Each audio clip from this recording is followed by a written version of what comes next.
Baaghi friend కరుణ రోడ్లో వెళ్తూ ఉంటే తన స్కూటీకి వేరొకతను బైకుతో గుద్ది పడేస్తాడు. దాంతో కరుణ బైకుకి డ్యామేజ్ అయిపోయి ఉండటంతో కరుణ అతనితో గొడవ పడుతూ ఉంటుంది.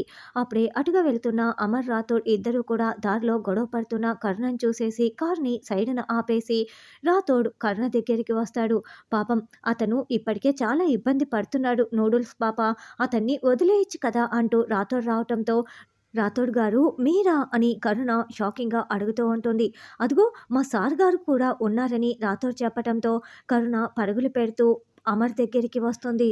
నమస్తే సార్ ఎట్లున్నారు సార్ అన్నట్లు బాగీ గురించి ఏమైనా తెలిసిందా సార్ అని కరుణ ప్రశ్నిస్తూ ఉంటుంది. అప్పుడే బాగీ అదే రూట్‌లో కూరగాయలు తీసుకొని నడుస్తూ వీళ్ళకి ఎదురుగా వస్తూ ఉంటుంది. ఆ విషయం గురించి నువ్వే చెప్పాలి అని అమర్ అనడంతో నాకెట్లా తెలుస్తుంది సార్ అని కరుణ అంటుంది. ఎందుకంటే తను నీకు ఫ్రెండ్ కదా! నా తప్పేంటో తెలీక 5 ఏండ్ల నుండి నేను టార్చర్ అనుభవిస్తున్నాను అని అమర్ బాధపడుతూ చెప్తూ ఉండటంతో కరుణ కూడా బాధపడుతూ అది గిట్లా కనపడిందనుకో దాన్ని వంగపెట్టి ఇదిగో ఇలా గుద్దేస్తాను అని పక్కకు తిరిగి చూస్తుంది. అప్పుడే కూరగాయలు పట్టుకొస్తున్న బాగీని చూసి కరుణ చాలా షాక్‌లో ఉండిపోయి తదేకంగా చూస్తూ ఉంటుంది.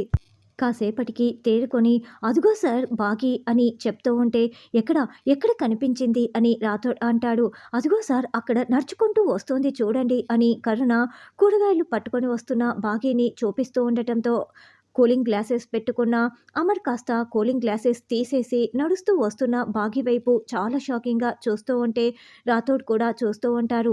అలా ముగ్గురు బాగీని చూస్తున్నట్లుగా మనకు చూపిస్తూ ఉంటారు. బాగీ ఏమో వీళ్ళని అస్సలు గమనించుకోకుండా నడుస్తూ వస్తూ ఉంటుంది.